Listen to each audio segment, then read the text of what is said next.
صدر اول اسلام با پولش میشد یک گوسفند بخره، امروز هم با پول اسلامی میشه یک گوسفند بخره. پولش 18 خود طلاست. 18 خود طلا اون وقت یک گوسفند بود، الان هم یک گوسفند.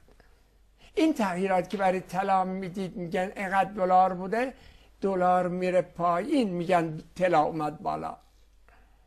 مثل اون وقتایی که میگفتن که نمیتونیم مهر زنها رو طلا قرار بدیم، ممنوعه.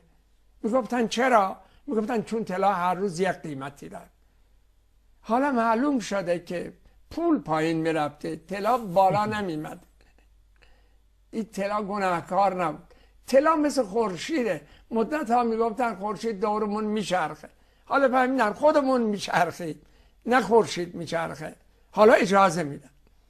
اعتقادمون اینه اگر یه روزی پولمون ما ثابت کردیم بهرمون هست میشه. قرض بدون بهره خواهیم داشت. این قرض بدون بهره اگر بیاد ما از همه جا جلو بیافتیم. ما باید اعتماد به نفسمون بیشتر